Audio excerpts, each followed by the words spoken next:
السلام علیکم ناظرین، امید کرتا ہوں آپ تمام لوگ خیر و عافیت سے ہوں گے۔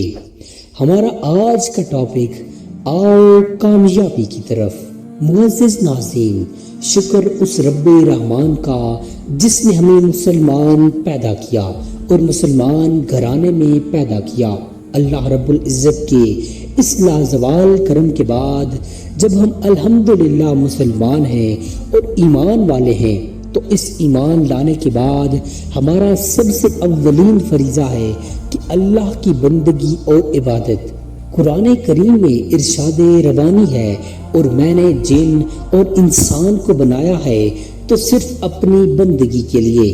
اتنا واضح مقصد تخلیق اور حکم الہیہ ملنے کے بعد بھی تم انسان اللہ کی کتنی بندگی کرتے ہو، اس کی کس حد تک عبادت کرتے ہو؟ نفلی عبادات تو بہت بعد کے عمل ہیں، کیا ہم فرائض عبادات کی انجام دہی بھی ممکن بناتے ہیں؟ ذرا اپنے 24 گھنٹے کے معاملات کو ایک نظر ڈالیے۔ اللہ ہم سب کو ہدایت عطا فرمائے۔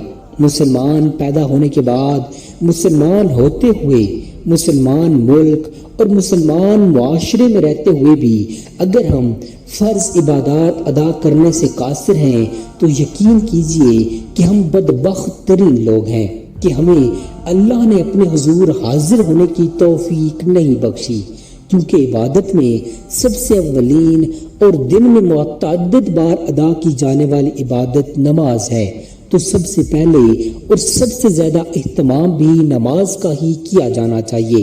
نماز کی پابندی ایک طرح سے دن میں 5 بار اللہ سے ہم کلام ہونے کا شرف ہے۔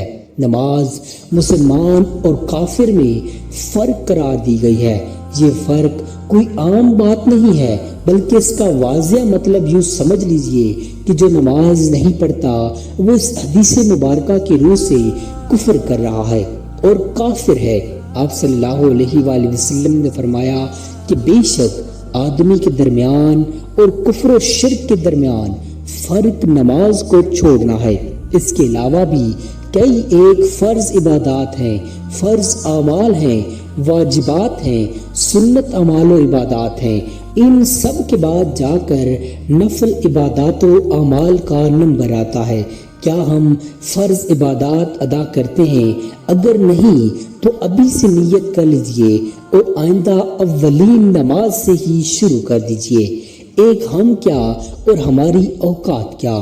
اللہ کی تمام مخلوقات اپنے مالک ارض و سما کی عبادات اور بندگی کرتی ہیں۔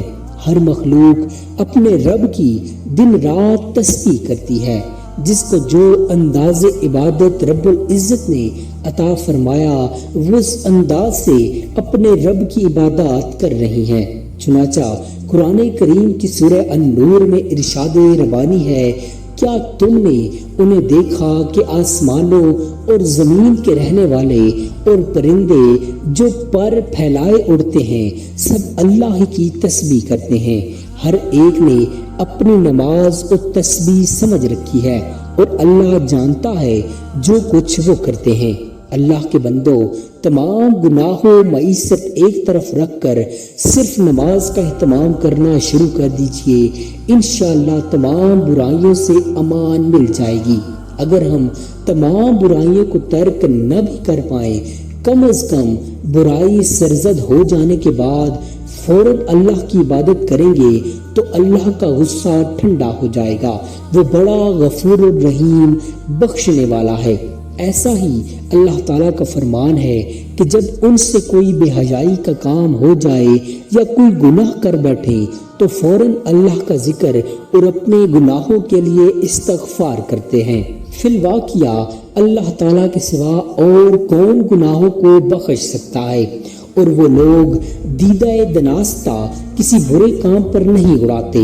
اوپر بیان کی گئی سورہ العمران کی آیت نمبر 135 اس بات کی پختہ دلیل ہے کہ 100% گناہ نہ چھوٹ سکنے کے باوجود کم از کم گناہ کے فوراً بعد جب انسان اپنے رب کے حضور حاضر ہو کر معافی و مغفرت طلب کرتا ہے تو وہ رب العزت اپنے بندے کو فوراً معاف فرما دیتا ہے۔ لہٰذا ہم سب کو چاہیے کہ خود کو اس چیز پر بضد مت رکھیں کہ اللہ توفیق دے گا تب نماز پڑھوں گا، یعنی کوئی فرشتہ آئے گا جو ہمیں وضو کروائے گا، جو ہمیں اٹھا کر مسجد تک لے جائے گا، ہرگز نہیں۔ توفیق اتنی سی کافی ہے کہ اللہ نے ہمیں مسلمان پیدا کیا ہے اور ایمان کی دولت بخشی ہے۔ اب اس ایمان کی حفاظت اور تقویت کے لیے اور رضاء الہی کے لیے ہم نے خود کوشش کر کے اللہ کی عبادت کرنی ہے۔ اگر ہم جان بوجھ کر نماز یا دوسری فرض عبادات میں کوتاہی کریں گے یا ترک کریں گے تو ہم سخت سزا کے مستحق قرار پائیں گے۔ خدا کے لیے پیارے ہم وطنوں، ہر دنیا داری جاری رکھو، ہر شغل مستی جاری رکھو، لیکن نماز مت چھوڑو۔ نماز انشاءاللہ آہستہ آہستہ ہماری زندگی میں انقلاب برپا کر دے گی۔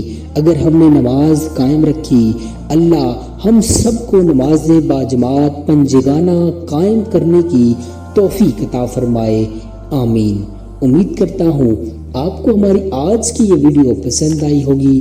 مزید ایسی انفارمیٹیو ویڈیوز دیکھنے کے لیے چینل کو سبسکرائب کر لیجئے۔ جزاک اللہ خیرہ۔